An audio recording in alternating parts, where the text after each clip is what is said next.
Hey, what's up, guys? It's been a long time since our last discussion on this channel. It's almost a couple of months, to be honest. Yeah, that's a long time. I have never stayed away from YouTube for that long. Anyway, so today I wanted to speak to you about the rising cost of living here in Ireland, in Europe, or you can say in the world. I created a video about how shocked I was with the rental market in Cork, in Ireland in general, about 6 months ago. So you can consider this video as a continuation of that subject because accommodation cost is part of your daily expense, or it's a massive part of cost of living for anyone. So we are seeing inflation rates that have never been seen in the past decade. The inflation today stands at about 5.5%.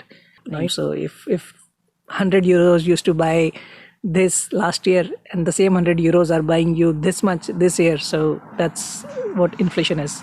I know a lot of people have this thinking that they are immune to all of these things, but even though these things are out of our control, but it does have an impact on how you live and how you plan for your future while you want to study abroad, or if you're planning to move abroad. So that is what my goal is here, just to make you informed about what is currently happening here in this country, on this continent. So it was back in October, November, I think. Yeah, around that time, 6 months ago, or maybe a little more, when the world had an acute shortage of containers. The shipping industry had never seen something like that before. This was triggered because of the pandemic, because restrictions were lifting. If you know how shipping works, then when ships are unloaded at their destination, the empty containers have to be returned, which was not happening for whatever reasons, because of pandemic and because of reduced staffs and restrictions in different countries. Because that's what happened when restrictions were lifted. It didn't happen at the same time in all the countries. So that's what triggered this global inflation. Today it is starting to spiral out of control. Now there is a conflict going on here in Europe. You know that very well, the war in Ukraine. Russia is a big supplier of natural gas in the energy sector. It's one of the biggest suppliers. So energy costs are taking a big hit. If you look at oil and gas, I'm talking about the fuel that we use to drive cars or heat our homes. And gas is used for cooking and again for heating. Now, heating might be a foreign concept to a lot of non-Europeans, but in countries like Ireland, in winter, temperatures become so low that you have to artificially heat your homes. And that is where these fuels come in handy. Now, oil prices are also going up because, again, the oil producing countries are not able to meet the demand, and let's call it politics or whatever reasons, there are certain countries, certain kingdoms, I should say, who are not willing to increase their oil production. And hence we see rising cost of fuel in the West, in countries like Ireland. So it's not only that the wholesale costs have gone up, but it's also the amount of money that the government charges the people. So it's the excise duty and the VAT that is being levied on fuel, which again adds to the burden. So on top of paying income taxes, which is also very huge, and I think what you get in return is not, it's not favorable to general population. But I don't really want to go into it, because if you talk about income taxes in Ireland, it would be a whole lot different discussion. It should be a video on itself. So yes, so it's taxes, bad politics, shortage of supply, and transportation taking a big hit, and then there is this war in Ukraine and bad politics. Did I mention that? So combined together, all of these things are seeing this unprecedented rise in the cost of living. Now, the one thing that affects most of us, that affects each and everyone, is the cost of food. Even the cost of food is going up, and I just hope that the government steps in and does something about it. Now, usually you would be wondering, why am I talking about all of this? Well, it does not really affect you.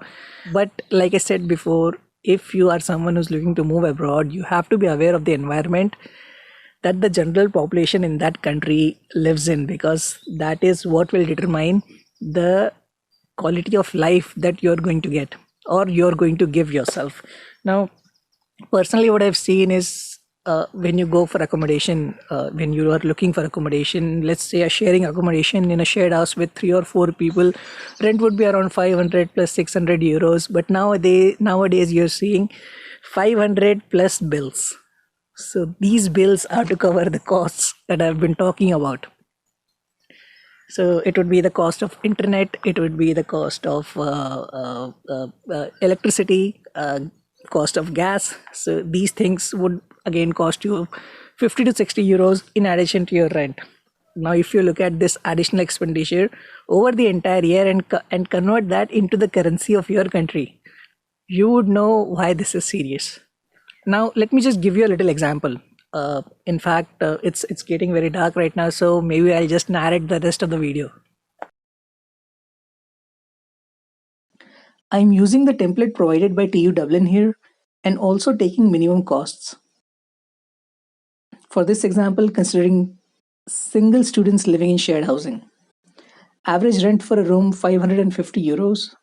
Daily transport, two-way bus journey at discounted price is 5 euros. So for a working week, 25 euros, meaning for a 4-week month, that's 100 euros. Let's say one two-way bus journey on weekends is 20 euros for a month. Energy bills, assuming 3 to 4 people splitting between them in a shared setup, around 40 euros a month.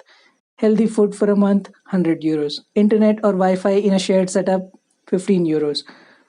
Mobile recharge average 15 euros for an unlimited data, text, and calling plan. Now, you might have additional expenses such as books and stationery, gym, other social activities, shopping, etc. But I am not including them here because we want to keep it to bare minimum.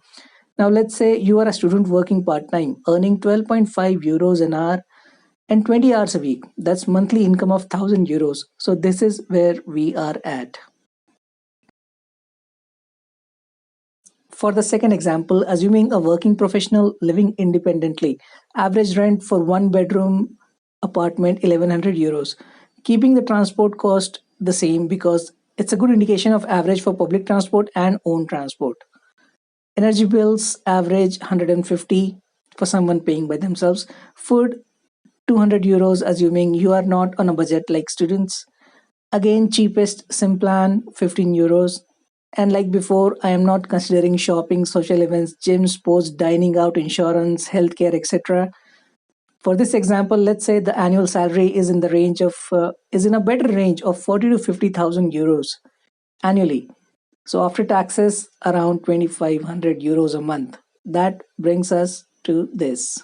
Now, obviously, these prices are just indicative and they will greatly change once you actually start spending money because your lifestyle will have a big influence on all of these costs.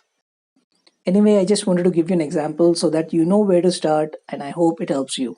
Thank you for watching. Bye bye.